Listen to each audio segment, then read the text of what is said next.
New alarm bells ringing tonight on the coronavirus outbreak in this country. Doctors say the virus is spread through droplets when someone coughs or sneezes. And I think the business community, it's in their interest that people actually stay home and stop the spread. For a business that can allow more employees to telecommute, we want you to do that. Hi, friends. I'm Andy Paul, host of the Sales Enablement Podcast, and I want to encourage you to listen to my brand new special 6-part podcast miniseries titled Selling with Purpose. The team behind Sales Enablement Podcast and I put together this incredible series of inspiring conversations exploring what it means to sell with a mission greater than just hitting your numbers in this era of COVID-19 and beyond. So tune in to hear from world-class enterprise sales leaders and learn how their 6 companies will close $50 billion selling remotely. See how they've supported essential workers with the products and services they need to stay safe and thrive during this time of crisis. Subscribe to Selling with a Purpose now on Apple Podcasts, Spotify, Stitcher, or wherever you listen to podcasts.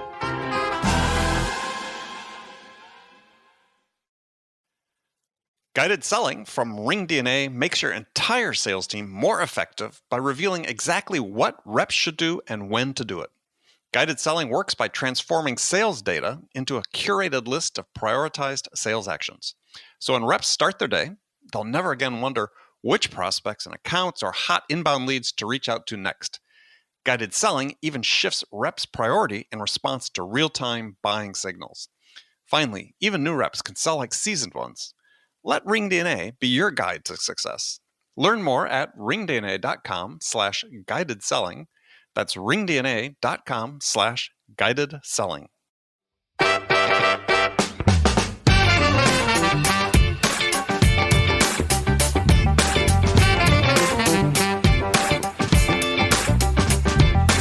So your ability to diagnose and react rather than following a script or a rigid process, it's one of the reasons, by the way, why I've become a firm fan of sort of characterizing the pipeline, not in terms of the very sort of conventional sales activity labeled stages, qualifying, demonstrating, proposing, but instead getting salespeople to step back and think about where's the customer in their decision-making process. Are they at a very early exploring stage? Are they starting to more clearly define what it is they think they need and how they're going to decide? Or even post having decided a preference, are they in a sort of a verifying stage where they really want to go back and make sure they have negotiated the best deal, they have eliminated concerns and reservations? And I think that customer-centric perspective is so much more valuable than traditional series of sales activities glued together.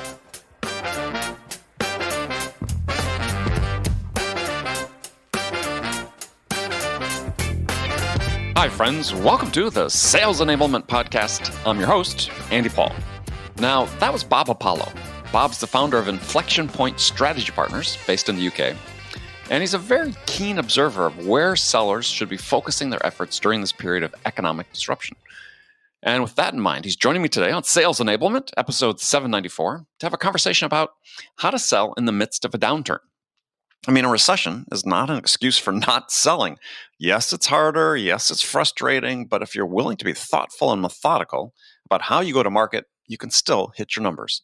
And so to that end, we're going to dive into the 3 criteria that sellers should use for identifying new sales opportunities at this time. Now, these are simple and effective guidelines for every seller.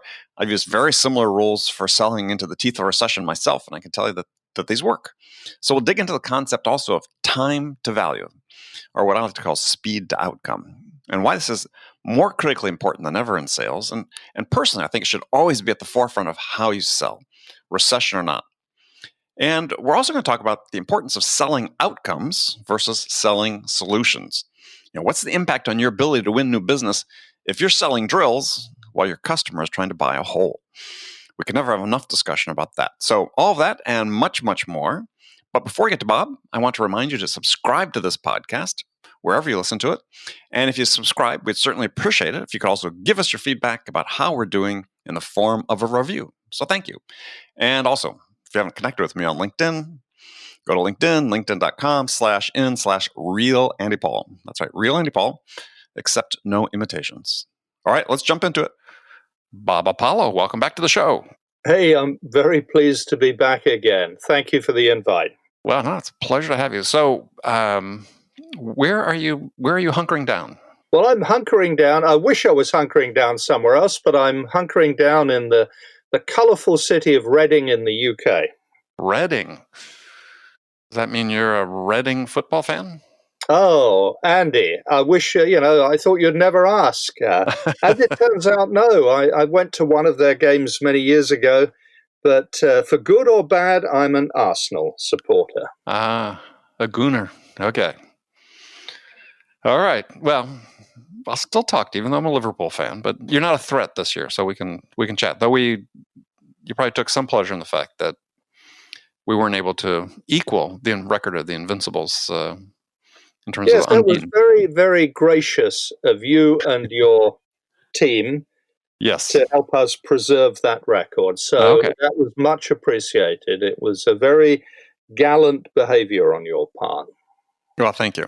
So, so how have things been in the UK? I mean, I'm here in Manhattan. It's been shut down. It was coming to life a little bit now, but for a period of time there was a real ghost town. Was it similar? And you're in the outskirts of London, but in London, or so I can't really read very clearly, not from personal experience, what the mood was like in London. In Reading, which is a town about 30 miles to the west, and we live on the outskirts of the town rather than in the middle. It's all been pretty quiet. We've exercised daily, popped out to get some food shopping and so on. But there have been dramatic reductions in the use of cars and even more dramatic reductions in the use of public transport. So it'll be a while before that returns to normal. Yeah, I've not been on a subway since this whole thing started. And my wife found herself in a situation 2-3 weeks ago where found she had to sort of take one, but she sort of sat and surveyed the station at first, and no one was going down the stairs. So she went down and, masks and gloves on and so on. And she was one of 2 people in a train car in a New York City subway on a Saturday night. She was relieved by that. She was. Certainly doesn't sound like a regular situation, does it? Not in normal times. And so I'm sure we're going to get back to that. But I said, you can sort of notice a difference in street traffic here. There's sort of day by day, it seems like a few more cars, and so some people coming back to work, and hopefully we'll get to some restaurants and so on opening up before too long. So I wanted to talk about some things that have to do with business and selling during this COVID era, and you had recently written something that I thought was really quite good about how to sell in this time. And one point is, in the midst of crisis like this, or we've got a looming recession, which I assume will hit Europe and the US and so on, is in the world economy, there's still opportunities to sell in the midst of a recession. Well, that's absolutely right. And I think it's extremely dangerous to assume that nobody's buying. People are still buying. It's just that as salespeople, we have to recognize where the most promising opportunities to help our customers lie.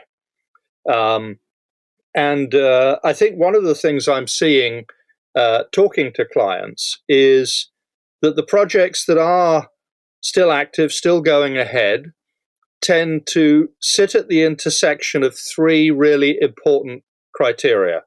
The project is regarded as being strategically relevant by the customer, that it's seen as being tactically urgent, and that the project can demonstrate a rapid time to payback.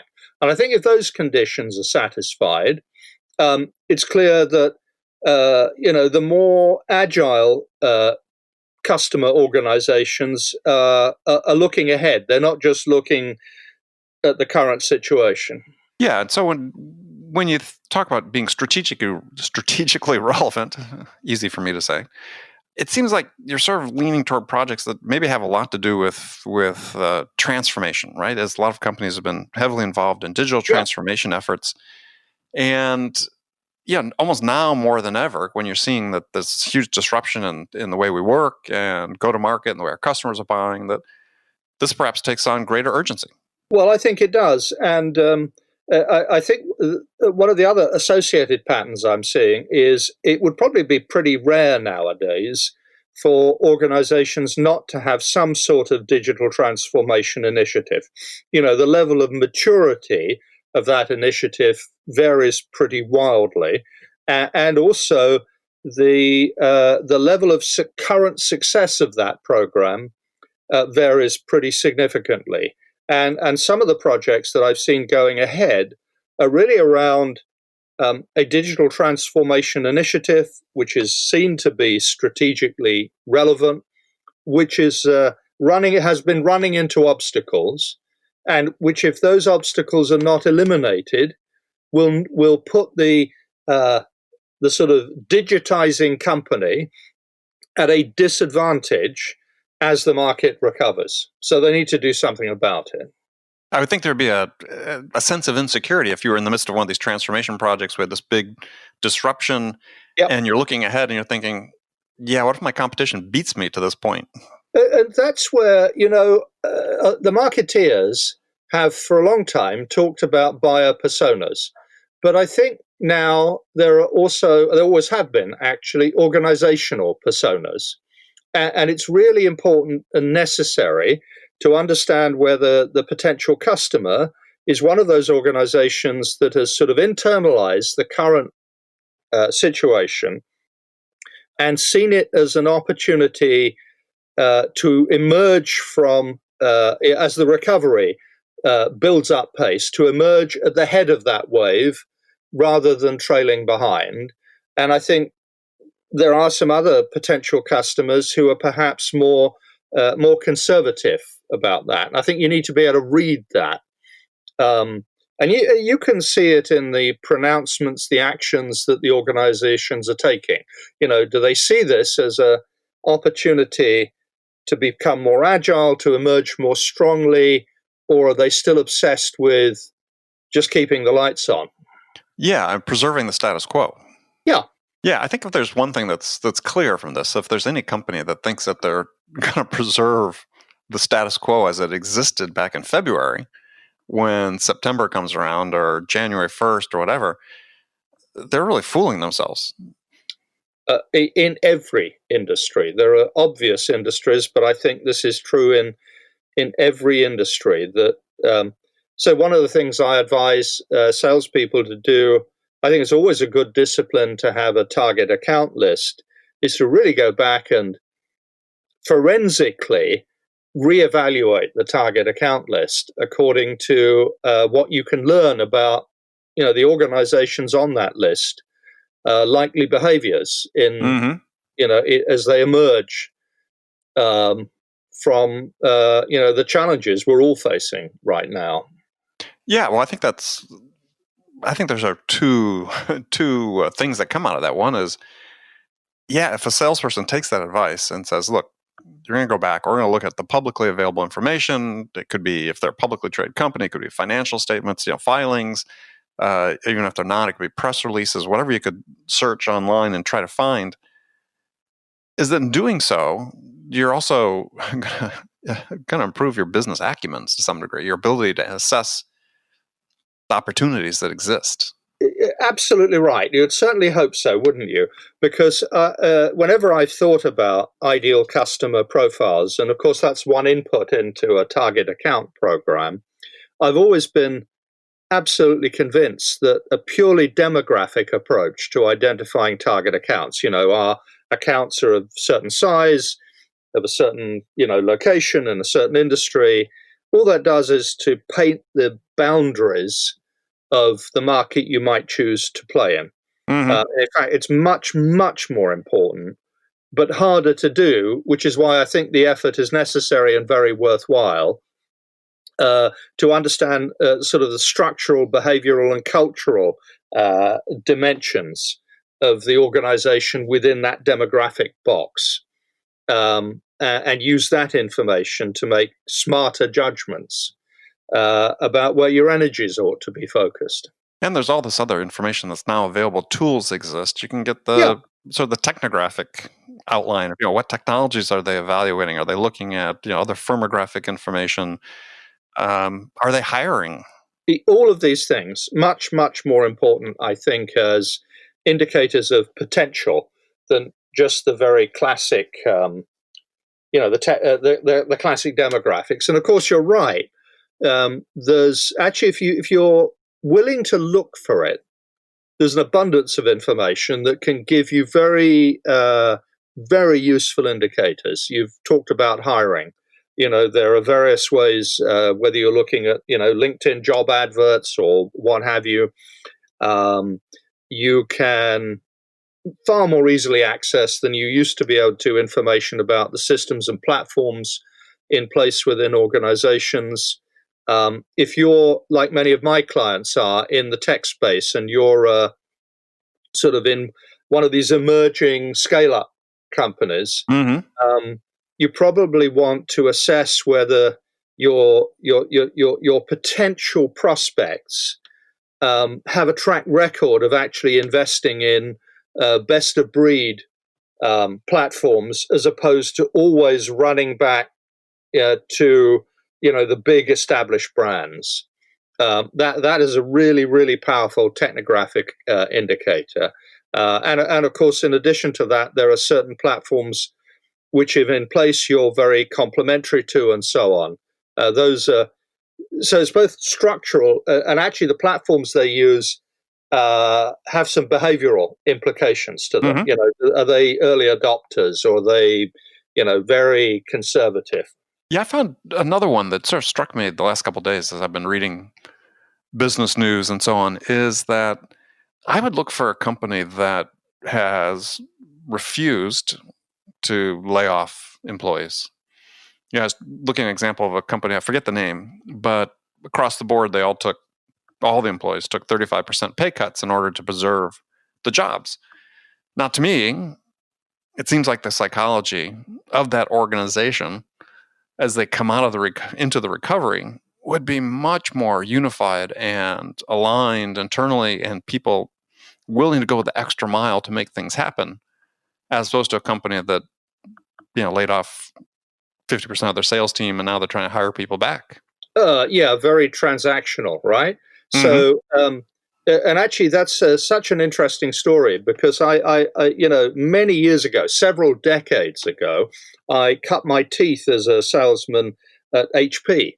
In the days when HP was, I think, a dramatically different company to the one you'd recognize today. Right. When it was HP. It was a company that had bunches of stories about how it treated its employees. And actually, before my time, they had been through a recession, a minor recession, and they had collectively agreed that for a period of time, employees would take a cut in salary as a collective effort to preserve the workforce and be ready for the recovery. So, I think that's such a healthy perspective. And, I think if you were looking for which companies you might want to join, I think certainly my mindset would be I'd much prefer to be working for an organization that had this, we've invested heavily in building the expertise of our people. The last thing we want to do is just think of them as objects to be discarded one moment, and in the belief that all we have to do is recruit and we're back to where we were. I think that's a completely misguided approach.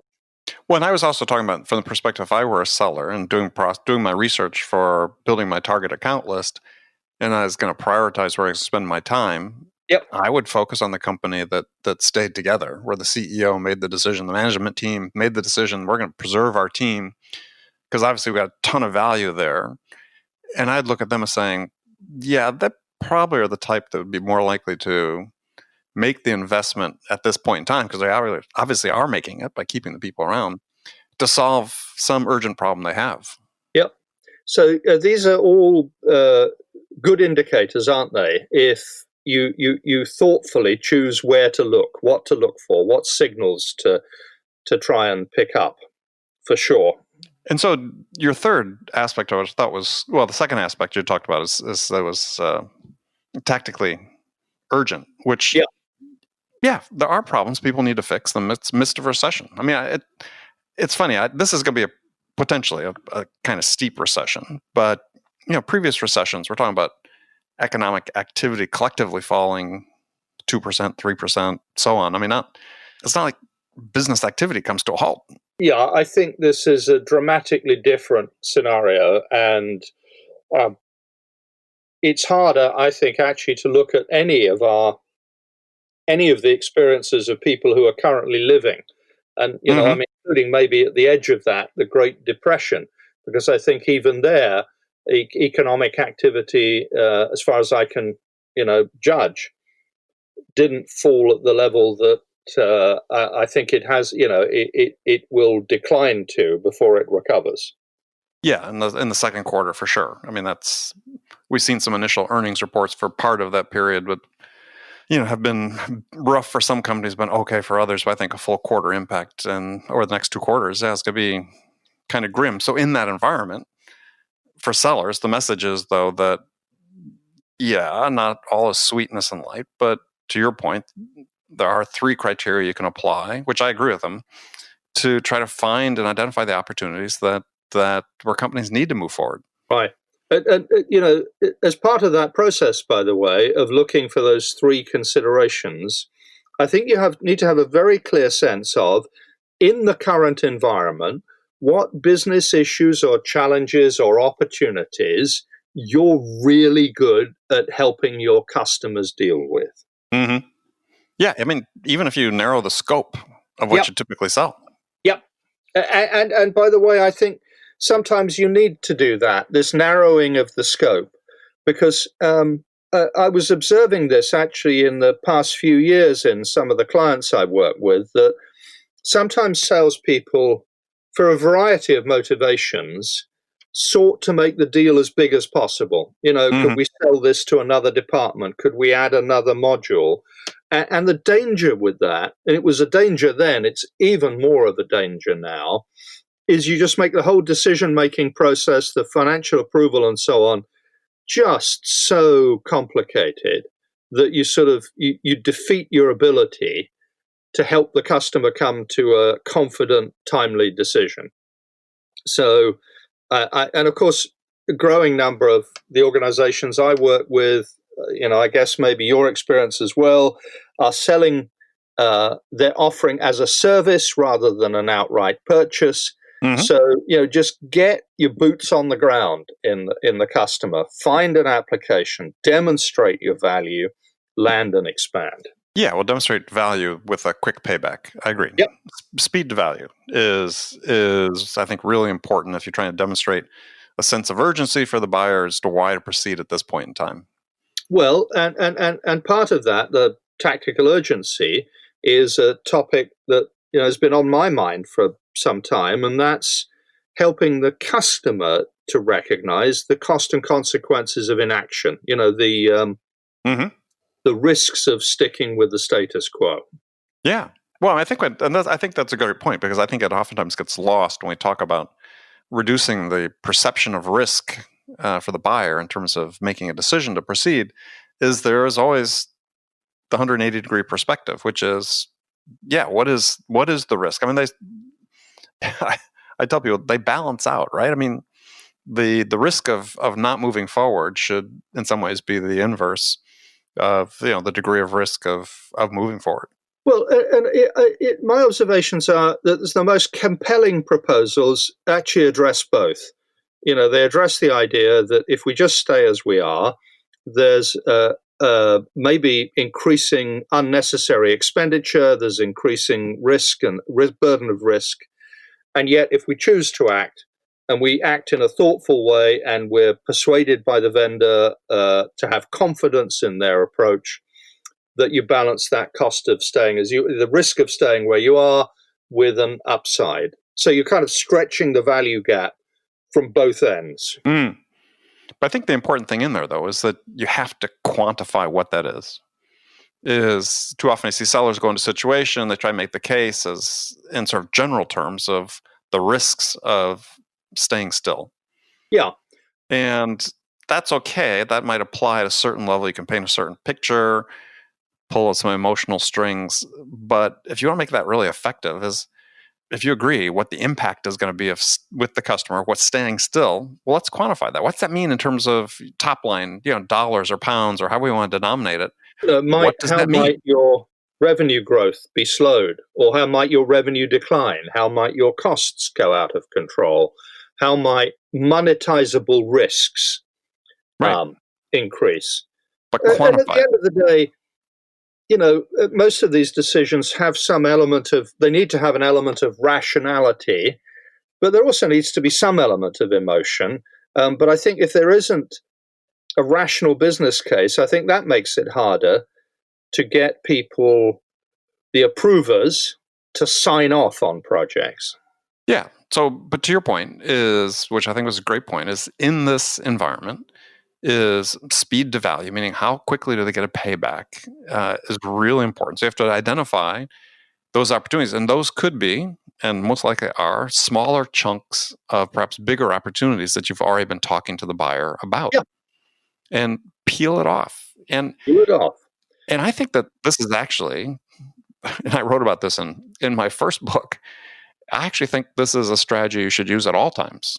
Oh, yeah. I mean, I think all that's happening, and you've alluded to this, is that these changes have illuminated good and bad practices that have been around for a while. And they've made the gap between continuing with bad practice and implementing good practice even wider in the world of selling. Yeah, but to your point about the land and expand strategy, and even if you're doing it, you could be doing it with subscription-based software. You could be doing it with subscription-based service, or it could be even hardware products. That the primary thing is you got to get in the door. And I see too many sellers get hung up on deal size. I mean, now we all want to sell bigger deals, and there's a way to develop them. But there's oftentimes deals where it's like, yeah, we're going to get a big deal. The customer's on board. We've done the justification. We've done the business plan. They're ready to make that decision. They're comfortable with the risks involved. They're comfortable with us. But you also have to be aware and say, okay, we've got a real good potential to get a customer here. We got to scale this back to get started, though. Yep, and it's counterintuitive to some salespeople, not to all, but it's counterintuitive to some. But in any business that has the potential to adopt a land and expand strategy, that strategy is normally a superior strategy. I tell you, it implies another thing as well, and that's that in differentiating why the customer should regard your solution. I'm a bit anti the word solution, but let me use convenience here. Is the one where the approach to implementing and achieving the results is one that gives them the highest possible confidence. So, in other words, you're not just selling the old product-centric feature, function, benefit, and so on. I think you really need to sell what sets your approach to delivering outcomes apart from the other options that they might be considering. That higher sense of confidence in the outcome or the result.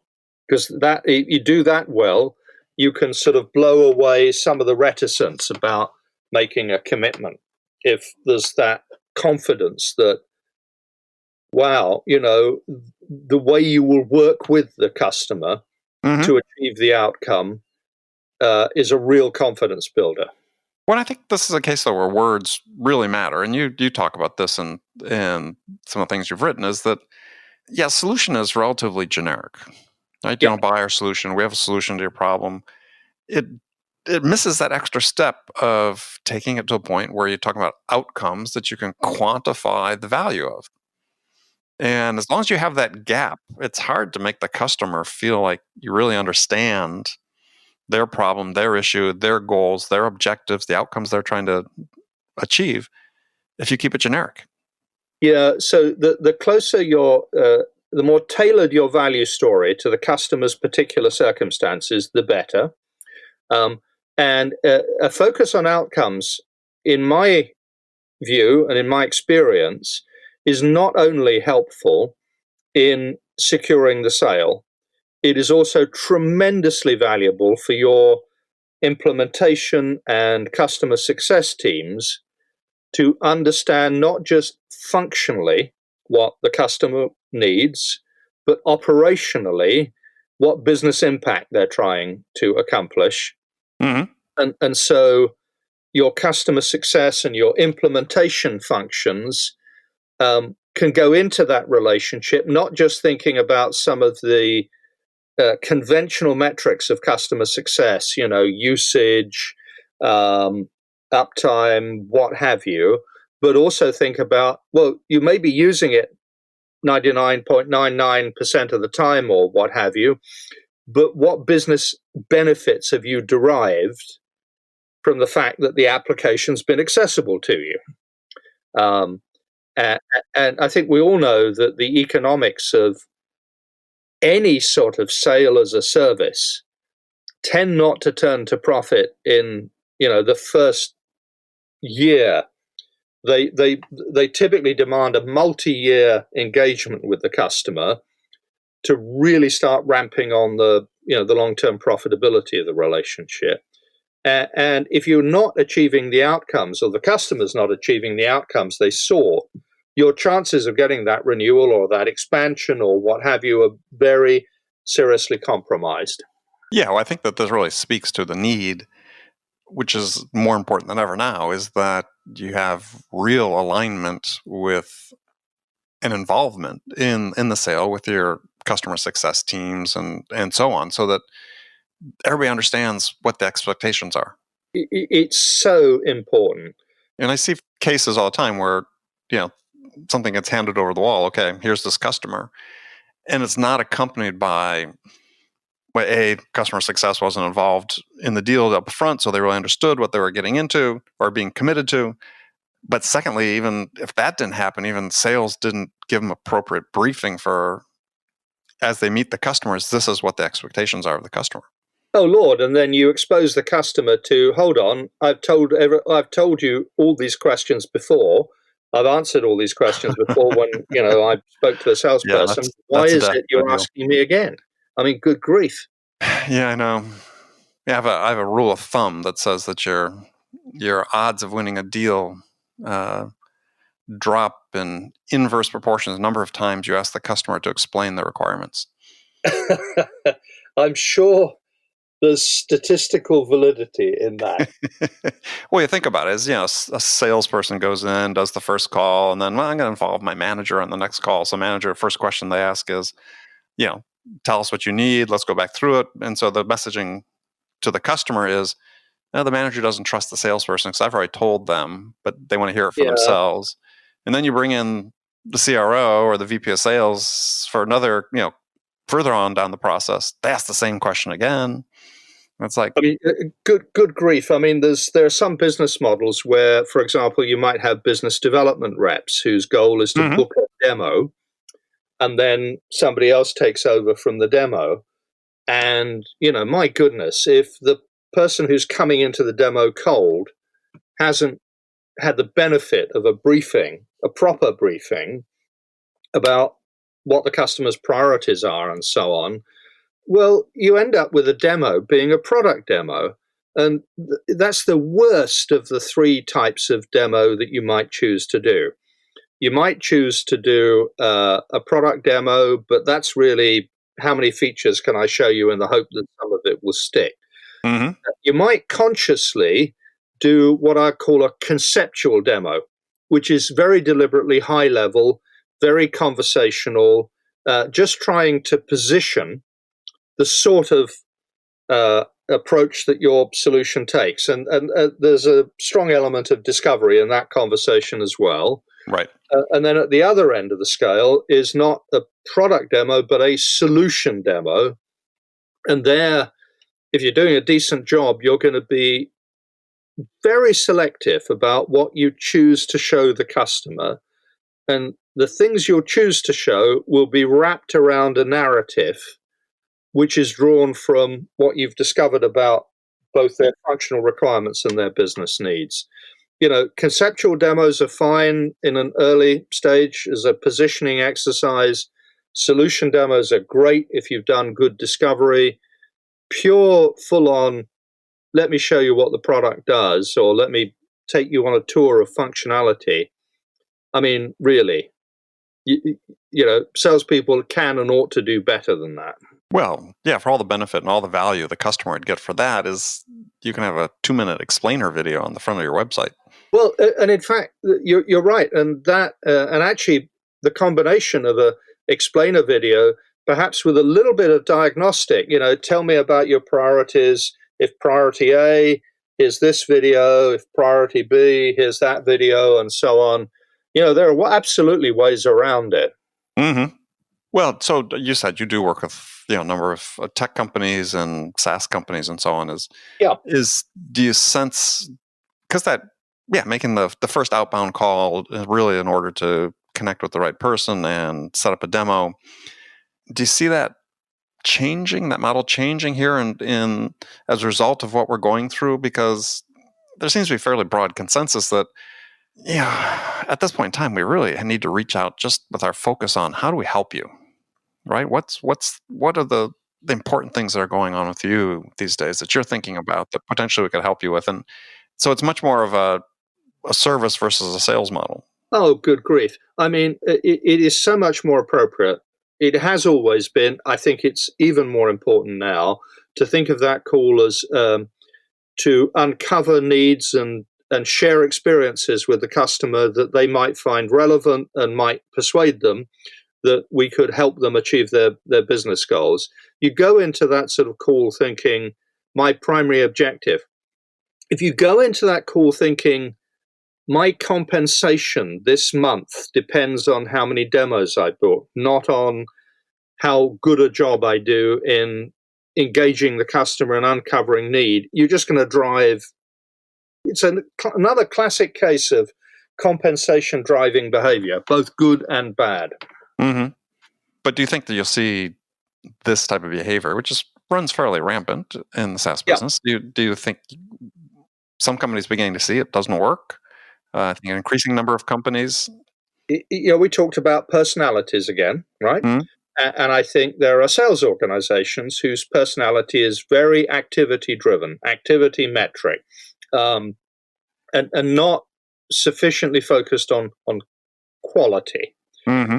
And I do think there are other sales organizations, and some of it comes from the DNA of either the chief executive or the sales leader, who have a more nuanced approach, which says, actually, what we're looking for is to generate quality outcomes. So a quality outcome might be rewarding the BDRs not on the number of demos booked, but on the number of sales accepted, properly qualified opportunities that their activities generate. Mm-hmm.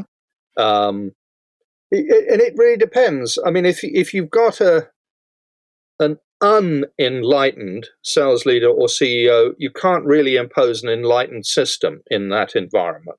Yeah, well, some will make the argument that really since the last recession, 2008, so let's say 2010, the last 10 years, sort of the wild, wild west.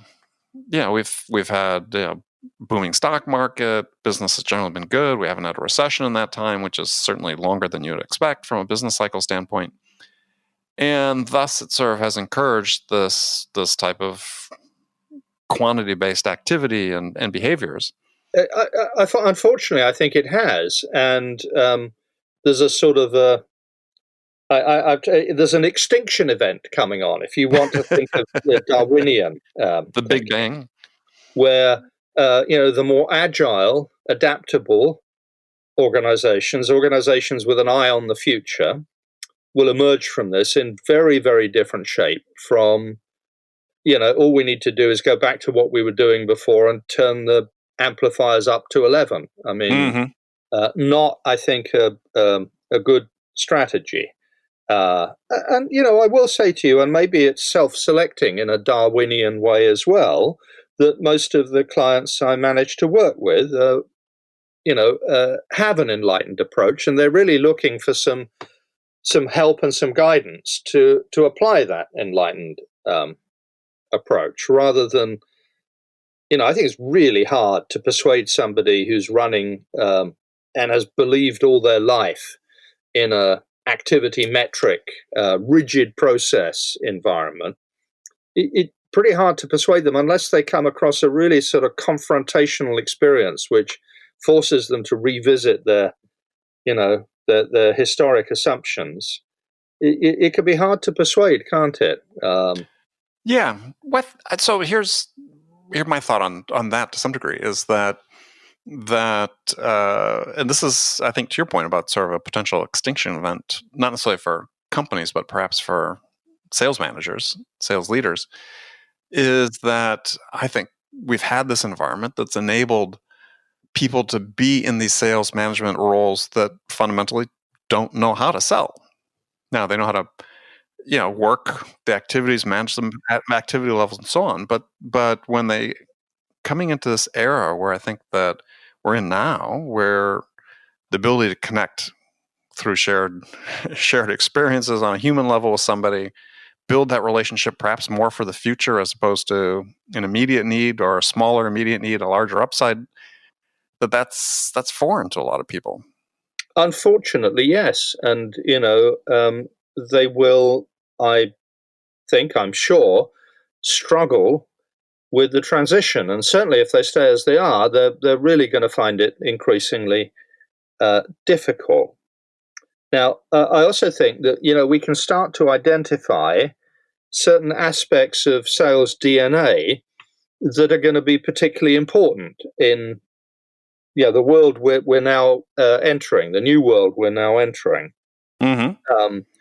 And it's going to be much more important to have, you talked about business acumen, to develop the sort of business acumen that allows you to have an insightful conversation on business issues rather than technical issues with executives. Absolutely critical. We're going to need to hire people and actually identify the people in our current sales force who are naturally curious, who are empathetic, and this is a real test for me, are really on a personal development program, almost regardless of the training that their current employer chooses to invest in. They themselves have set themselves on a sort of a personal improvement track. And that's such an important thing to look for in hiring. Curiosity, good listening, empathy, self-development, as well as all the usual sort of attributes that you'd expect. I think the other thing that's happening, and I do tend to work in what you'd characterize as more complex B2B environments rather than transactional ones, right? It is a recognition that you do require that flexibility, that adaptability, that business acumen. And you really need to have your salespeople working in what I'd characterize as a flexible, supportive framework rather than a very rigidly defined process. Something that acts as a guide rather than as an auditor. So, the attitudes and the systems need to be supportive of that. Yeah, well, I think that's critical, and I've talked about that here on the show numerous times with guests. Is to your point, is we have to have our own processes set up in a way that we enable people to become the best version of themselves. Yeah, because especially in a complex environment, it's true of all sales situations, but especially in a complex environment, no two situations are ever the same. Yeah, but they aren't. And so your ability to diagnose and react rather than following a script or a rigid process. Exactly. It's one of the reasons, by the way, why I've become a firm fan of sort of characterizing the pipeline, not in terms of the very sort of conventional sales activity labeled stages, qualifying, demonstrating, proposing, but instead getting salespeople to step back and think about where's the customer in their decision-making process. Are they at a very early exploring stage? Are they starting to more clearly define what it is they think they need and how they're going to decide? Are they into perhaps some more structured selection, evaluation, or even post having decided a preference? Are they in a sort of a verifying stage where they really want to go back and make sure they have negotiated the best deal, they have eliminated concerns and reservations, and so on? And I think that customer-centric perspective is so much more valuable than a traditional, series of sales activities glued together. Yeah, I agree. I agree 100% on that. The problem is getting people to think that way, to change their system to think that way, but also to acknowledge that, that what's driving the conversation is the buyer's process, not the sales process.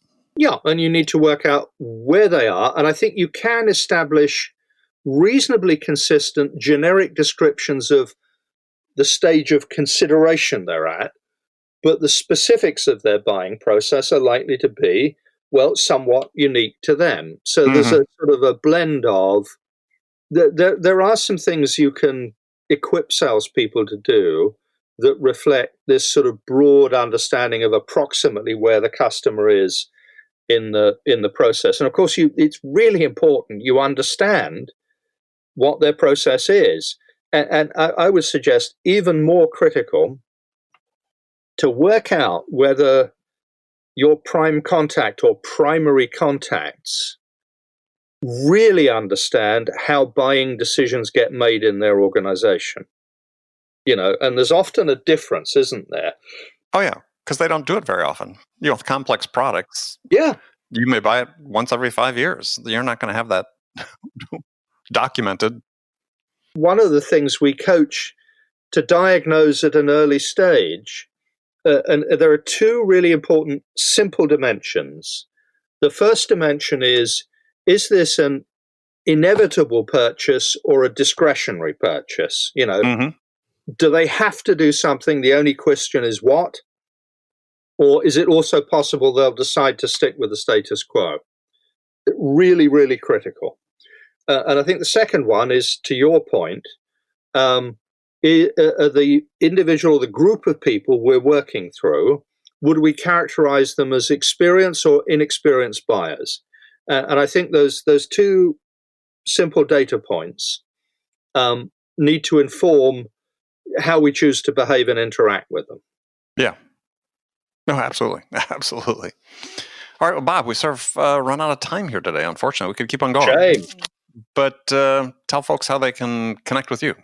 Well, I'd be delighted to connect with any of the listeners through LinkedIn or Twitter. You can find me at Bob Apollo on both of those social networking sites. I'd also be exceptionally pleased if anybody was motivated enough to sign up for the blog, and they can find the blog at the Inflection Point website, and that's inflexion-point.com. You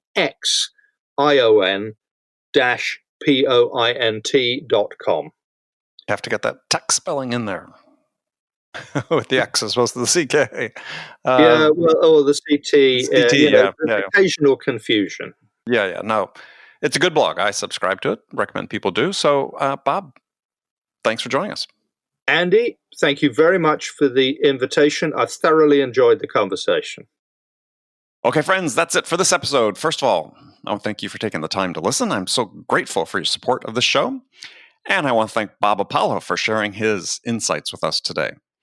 Now, if you enjoyed this episode, please subscribe to this podcast, Sales Enablement with Andy Paul, on iTunes, Spotify, or wherever you listen to this podcast. If you could also leave us a rating or review and let us know how we're doing, we'd certainly appreciate it. And you can do all that on your phone in less than a minute as soon as this podcast is over. So thanks for your help. Thank you so much also for investing your time with us today. Until next time, I'm your host, Andy Paul. Good selling, everyone.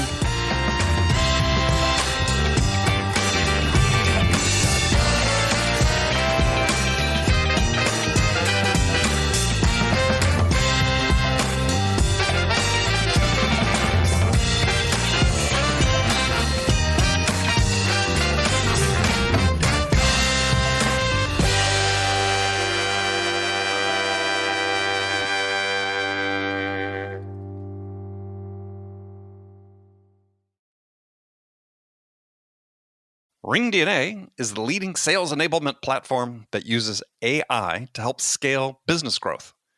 Trusted by the top companies across the globe, RingDNA offers a suite of powerful tools for every sales role. The RingDNA Dialer radically improves sales productivity and call connection rates, while guided selling helps reps know exactly what to do and when to do it. Conversation AI uses artificial intelligence to surface the most impactful coaching opportunities in real time. So, no matter where your team is working from, the RingDNA platform can help them exponentially increase call connections, opportunities, and revenue. Learn more at ringdna.com/platform. That's ringdna.com/platform.